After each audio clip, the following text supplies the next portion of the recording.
de alguna forma parece preferir rescatar, resaltar el formato del principado, como vimos, del primus inter pares, es decir, de aquel que sale de lo que Maquiavelo va a llamar principales y es elegido por sus pares para regir, ahora lo que va a preferir Maquiavelo o lo que va a rescatar o resaltar es el régimen republicano, es decir, un régimen en el que el poder, tal cual lo dice él en algún capítulo, así que espero que alguno los haya traído, en el que el poder esté en manos del pueblo, dice él, populus. ¿En qué sentido? No plebe, populus.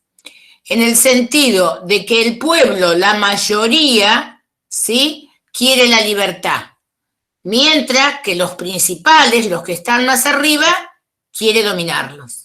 Entonces, estos tienen que tener la posibilidad de gobernarse o de por lo menos elegir quienes los gobiernen. Entonces, delinea un modelo de república en que participen todos los ciudadanos, es decir, los principales, los medianos y los últimos, que es como los va a denominar. El poder supremo debe residir en el pueblo que ansía ser libre y busca el bien común, ¿sí? Después, si quieren, les leo, busco y les leo. Si nadie la trajo, les leo la frase en tal cual la de él. Entonces va a decir, y atento con esto, ¿puede llamarse feliz una república? A lo mejor alguien la trajo esta frase. ¿Puede llamarse feliz una república donde aparece un hombre tan sabio que le dé un conjunto de leyes bajo las cuales cabe vivir? Vivir seguramente sin necesidad de corregirlas. ¿Qué quiere decir con esto? De alguna manera está tirando así como una piola, ¿sí?, para decir el principado, si hay un hombre sabio que le da un conjunto de leyes, ¿sí?, en el que la república pueda seguir existiendo, bueno, capaz que acepto un juego en la mitad, ¿sí? Puede llamarse feliz una república donde aparece un hombre tan sabio que le da un conjunto de leyes bajo las cuales cabe vivir, seguramente sin necesidad de corregirlas. Es decir, que aún hablando de república está pensando en que haya uno que lidere, que vaya adelante, ¿sí?, que sea ese filósofo rey de Platón que saque al resto de la caverna, es decir, que sea ese que pueda delinear el aparato normativo justo en el que se pueda vivir con seguridad. Después vamos a ver cómo de alguna manera Tomás Moro retoma esto desde su propia posición, ¿sí? Entonces, va a decir Maquiavelo, una buena legislación es garantía de estabilidad del Estado, ¿sí? Entonces, si yo tengo el hombre sabio o el grupo de hombres sabios que me dan una buena legislación, en un sentido aristotélico, voy a tener garantía de que mi república va a tener estabilidad. Es decir, ¿se acuerdan? Aristóteles decía, es mejor la peor ley ya planteada, ya normada, que la mejor decisión de un hombre en soledad, es decir, de quien ejerce el poder en soledad. Entonces, la peor ley votada por el conjunto va a ser siempre mejor que una decisión en soledad. Con lo cual uno podría decir, está bien que haya un hombre sabio que dé leyes. Con esto digo, bueno, si hay una figura especial, la banco, la acompaño. Ahora bien, la estabilidad del Estado solo se asegura mediante la legislación, es decir, el aparato normativo tiene que existir, no puede haber una autocracia, alguien que resuelva ante cada situación de manera distinta y como en ese momento se le ocurra. ¿Se entiende la diferencia? Entonces, la libertad engrandece a los pueblos, es decir, los pueblos libres, los populus, insisto, porque él habla de populus en la versión en latín, no de plebe. Plebe sería el pueblo bajo, populus sería el pueblo en su conjunto, para que quede claro, no está hablando de los pobres, está hablando del conjunto de los habitantes ciudadanos de la ciudad. Entonces, porque también ahí, sin llegar a una situación, a una posición platónica, ¿sí? De Atenas para los atenienses, ¿sí?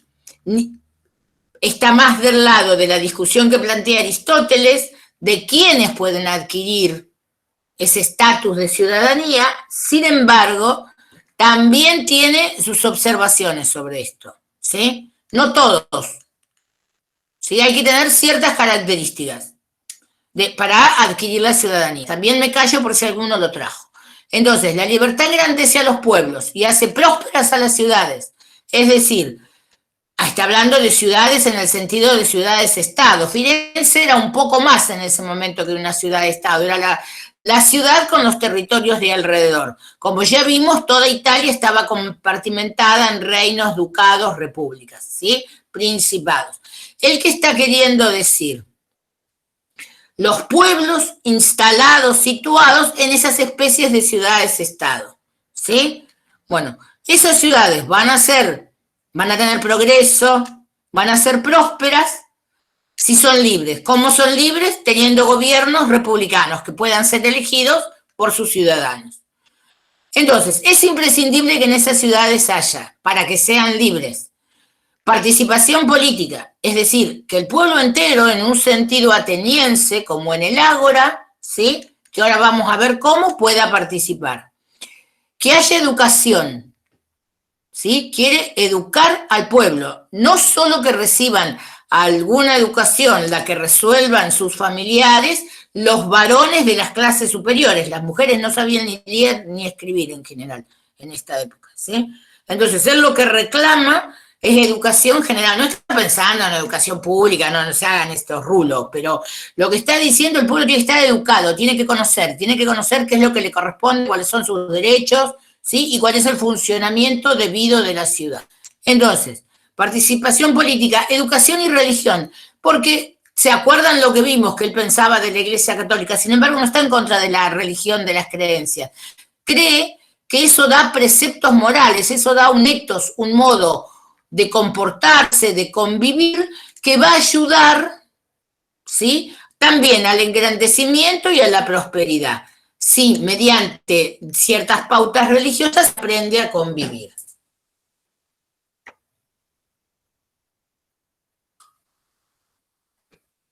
La participación política, la educación y cierta moral común, de la que acá no quedan exentos quienes gobiernan, ¿sí?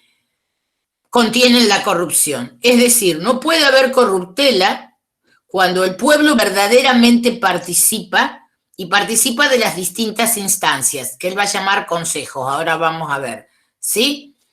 Si no hay corrupción y hay participación política y hay educación, es más fácil que se mantenga la libertad, ¿sí? Entonces, la libertad engrandece a los pueblos, pero además se sostiene la libertad mediante la educación. La sociedad que está proponiendo es una sociedad republicana, estilo de la que vamos a ver 2 siglos después, diseñada por los contractualistas, ¿sí? Porque avanza incluso sobre la mirada que Locke va a tener un siglo después, ¿sí? O Baudin, y ni hablar de Hobbes, ¿sí? Porque él está hablando de una república de la que todos participen, todos los que sean ciudadanos, y todos cumplan alguna función, aunque estas sean diferenciadas según la clase social en la que cada uno le ha tocado naturalmente vivir, ¿no? Porque en eso también hay cierta cosa de aceptación, de determinismo, ¿no? Del espacio que me toca. Sin embargo, todos deben ser educados. Propone entonces en esa sociedad republicana 3 clases de hombres. Los principales, los medianos y los últimos, según el nombre que él les da. Bueno, espero que esto se vea porque la diapositiva que se me había chisporroteado. Sí, se ve, chiquito, pero se ve. Se me iba de cuadro. Entonces, no se está viendo los principales. Bueno, se los digo, ¿ves? Se me fue. Bueno, se los digo yo. Los principales son los que van a ejercer el gobierno verdaderamente. Del seno de la clase principal van a surgir quienes ejerzan el gobierno. ¿Qué quiere decir él con esto? Que va a haber un grupo selecto, privilegiado, los de los principales, los de los ciudadanos principales, que en vez de elegir un príncipe para que gobierne en soledad, van a ir rotándose la función y de entre ellos van a salir quienes le ejerzan. Ahora bien, esas magistraturas van a estar atadas, ¿sí?, a la observación de los medianos y de los últimos, ¿sí? No van a poder funcionar a su arbitrio. Entonces, a su vez habrá un consejo del que van a participar los medianos. Ahora bien, un consejo de selectos, es decir, los mejores, los elegibles, los seleccionables entre los medianos, que va a ayudar y apoyar a los principales en su función de ejercicio de las primeras magistraturas, de su ejercicio del gobierno. Y a su vez los últimos, todos van a tener una función. Fíjense lo que está diciendo. Cada cual, según su lugar en la pirámide social, va a tener una función. Los últimos van a formar parte del Consejo de los 1000. ¿Se acuerdan que cuando vimos el gobierno de Atenas y los planteos de Aristóteles y de Platón, y en general la primera clase en la que vimos la vida en Atenas, el universo griego y demás, vimos esto? Está copiando de alguna manera ese dibujo ateniense. Entonces, el Consejo de los 1000, es decir, va a haber, son muchísimos, no sé si todos, pero muchísimos. En ese Consejo de los 1000 van a estar los que elijan ese Consejo de los 1000 por votación, por mayoría, va a ejercer la función de nombrar a los empleos y a los magistrados que no sean los que ejerzan el gobierno principal. Es decir, que los empleados públicos van a ser elegidos por el conjunto de la población por votación, en el Consejo de los 1000. Y las magistraturas estamos hablando de quienes, por ejemplo, hoy podríamos decir, quienes ejerzan las funciones de justicia, ¿sí?, de las cuestiones judiciables, y a su vez quienes cobran impuestos y algunas cuestiones de esas. Los principales van a elegir, van a determinar, van a tomar decisiones ejecutivas. Los medianos van a tener un consejo que va a ayudar y apoyar, es decir, va a acompañar la reglamentación y la ejecución de esas decisiones, y los 1000 van a nombrar a los magistrados y a los empleados. Pero a su vez, miren los últimos, pueden asistir a las reuniones de los primeros, es decir, que lo que no se está viendo acá, a las reuniones del grupo de los principales, ¿sí? Y pueden vetar las decisiones que los principales tomen, ¿sí? Entonces, si vetan las decisiones, pueden ir al Consejo de Selectos, que es el segundo organismo, en queja, diríamos hoy, y pedirle que las revise, ¿sí? Pero además van a poder asistir a las reuniones del Consejo de Selectos, sin voto, y aún sin voz, pero también van a poder vetar esas decisiones y ahí van a remitirlas al Consejo Popular, ¿sí? Quienes asistan, las vetan, va a tener que tener un cierto número, etcétera, ¿sí? Y las pueden vetar y las remitirán, y ahí va el Consejo de los 1000 va a resolver sobre esas decisiones que están en contra. Fíjense que es un dibujo complejo, ¿sí?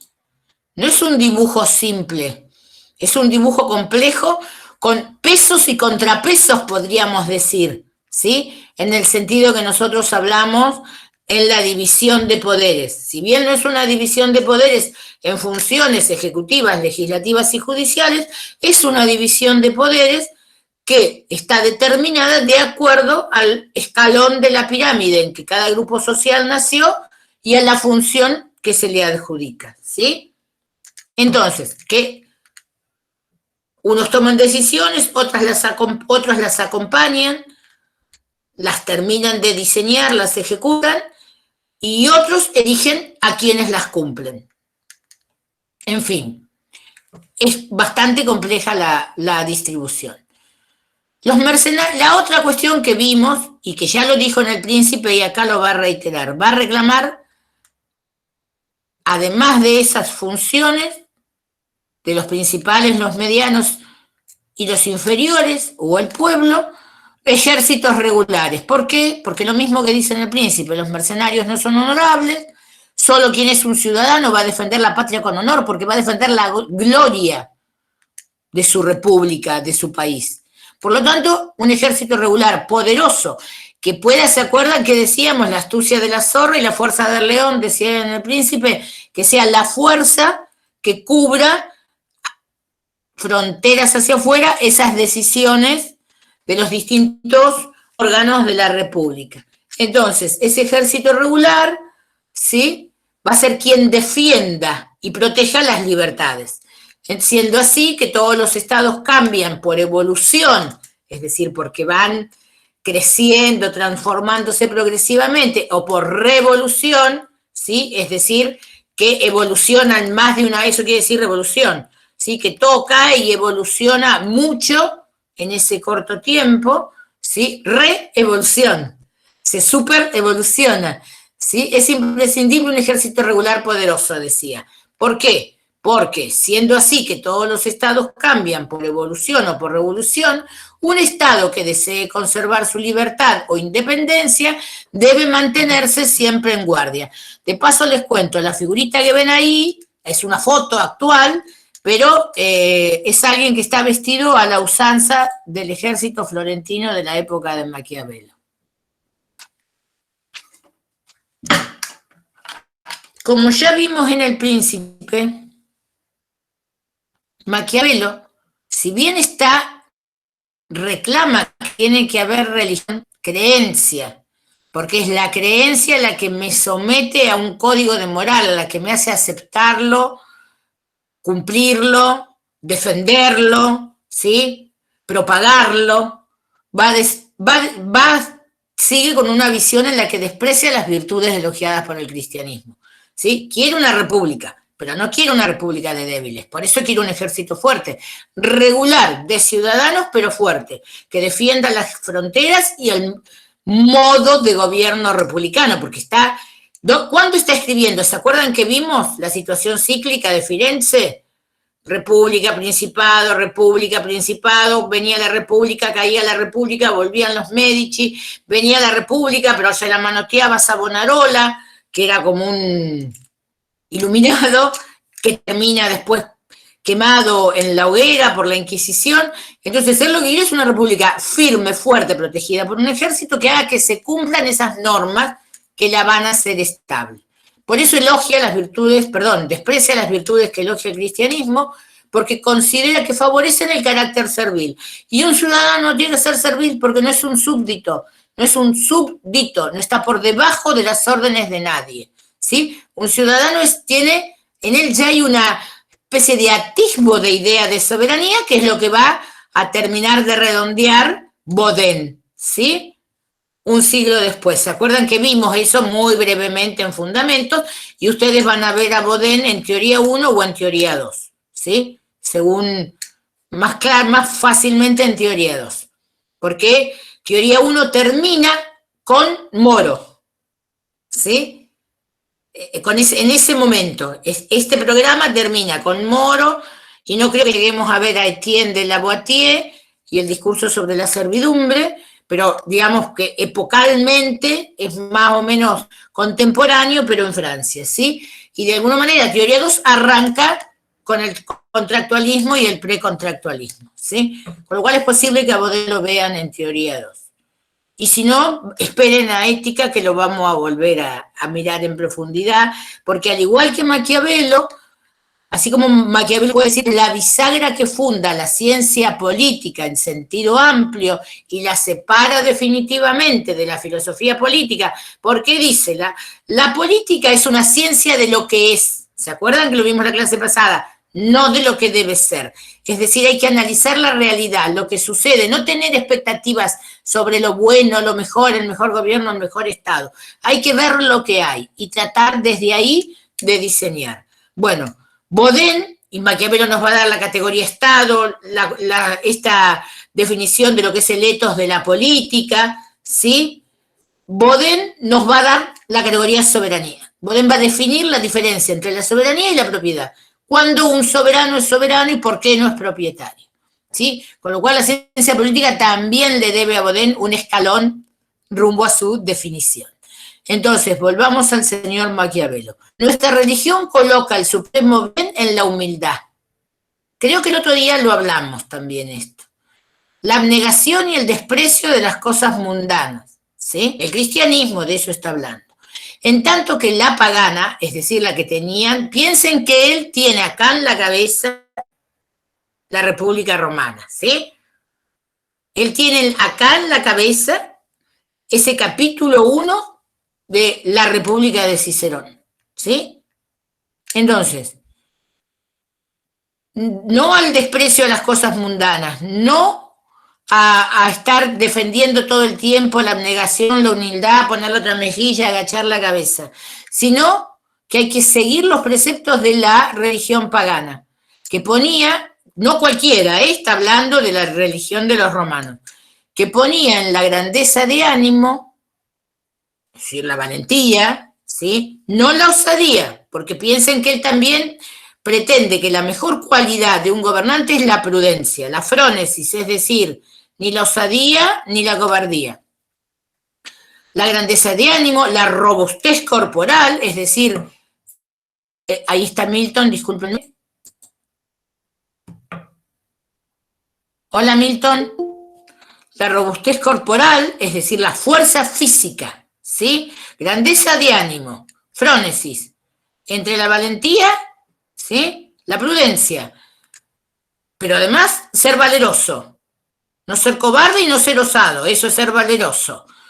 Ser robusto corporalmente, es decir, tener la posibilidad de defenderse y defender la República, ¿sí? Y todas las otras cualidades que hagan fortísimos a los hombres. Eso es lo que él quiere para su República, ciudadanos educados, formados así, al estilo de la República Romana. Seguimos.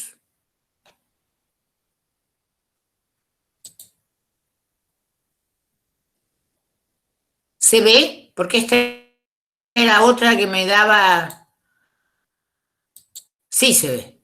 Entonces, la literatura alrededor de Maquiavelo, y si ustedes todavía no la leyeron, ya la van a leer, ¿qué se pregunta?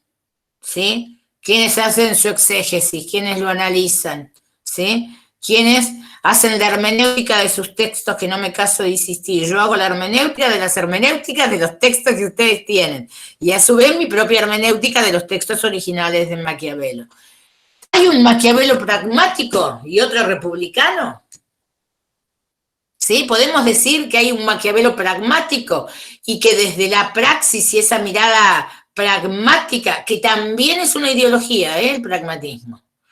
Hay un Maquiavelo que, como una veleta, va hacia donde le conviene y entonces dice en cada situación lo que corresponde, lo que viene bien, lo que conviene a la situación, el del príncipe.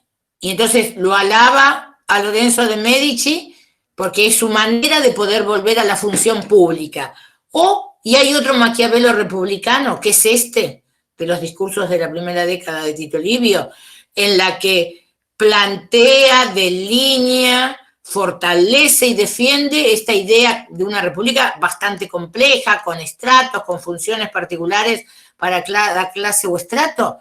Entonces, el príncipe y los discursos de la primera década de Tito Livio reflejan dos Maquiavelos, uno pragmático, otro republicano, uno a favor del principado y el otro a favor de la república, de acuerdo al momento político que le está tocando vivir. Bueno, los escribió más o menos juntos, la escritura de ambos, como les dije, la primera clase sobre Maquiavelo es medianamente contemporánea. Está observando qué actores juegan en el escenario y según el equipo que hay formado en el escenario, él se inclina a favor de un diseño o de otro. Hay un Maquiavelo sincero, que es este que habla para algunos en los discursos y para otros el sincero es el que habla en El Príncipe, ¿sí? ahí también hay disputa. ¿Y hay un Maquiavelo interesado en agradar?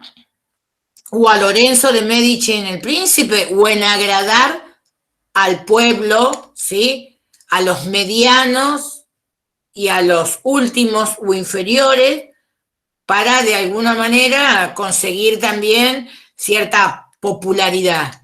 Bueno, yo me inclino por lo que dice esta literatura, que ahora vamos a desbrozar y con los capítulos de ustedes vamos a seguir analizando, que hay un Maquiavelo analista del Estado y la política. Es decir, Maquiavelo es tan pragmático como cualquier analista político.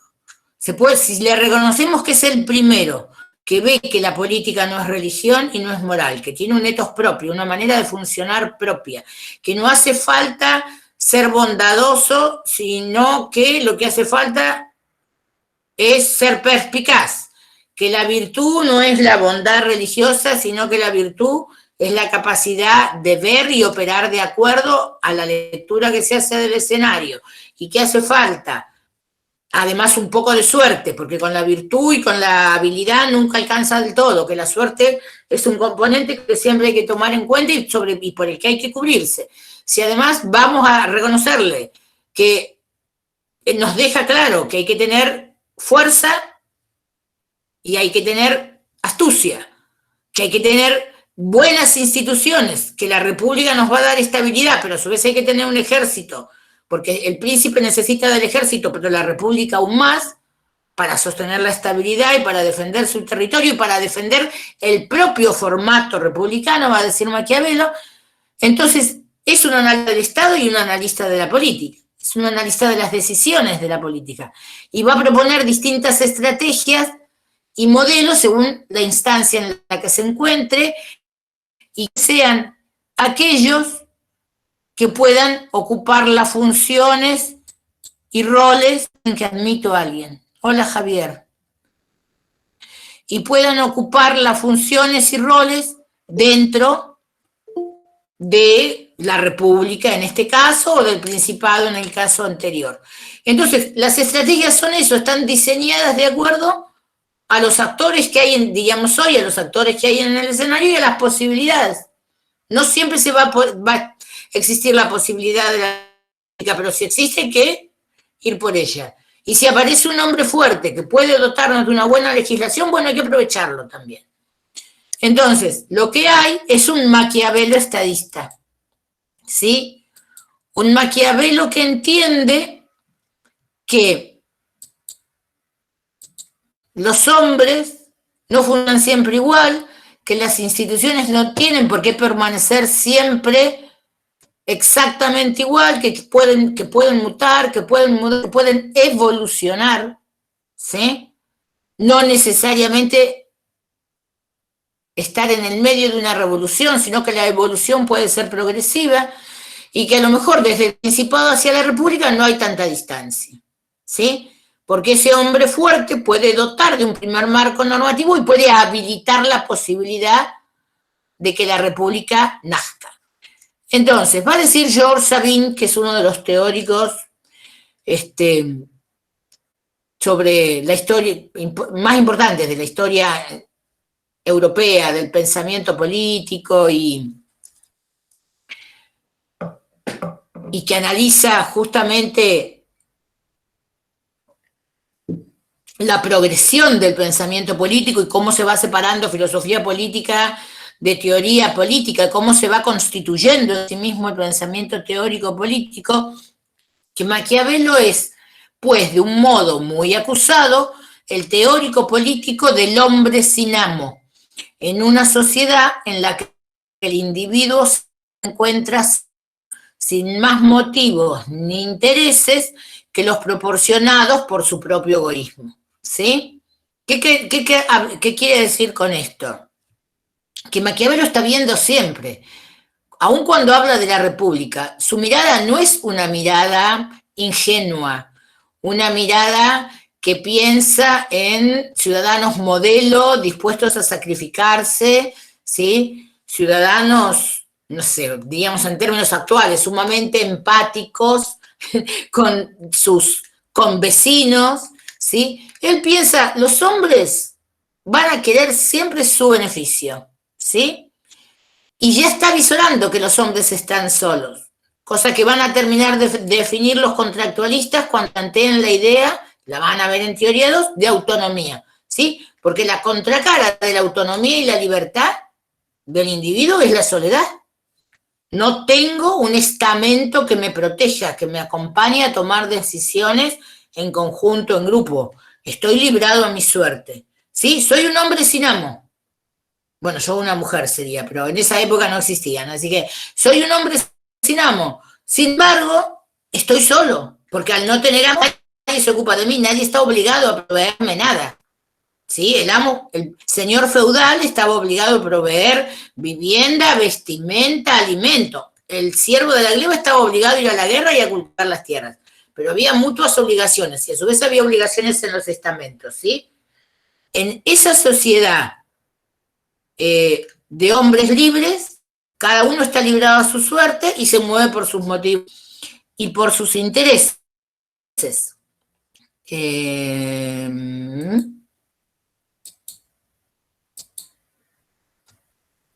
Y así van a empezar a hablar ustedes en el orden en el que eligieron los capítulos. Así les doy tiempo y podemos hacer como una apuesta en común. En general, los hombres juzgan más por los ojos que por la inteligencia. Es decir, juzgamos lo que vemos. Nos quedamos ahí, en la capita superior, en la piel. Rara vez logramos ver en lo profundo. Todos pueden ver, pero pocos comprenden lo que ven. Vemos que las cosas se dan de determinada manera, pero rara vez somos capaces de entender por qué suceden, para qué suceden y quiénes las hacen suceder. Bueno, voy a dejar de grabar. Así hablan más tranquilos.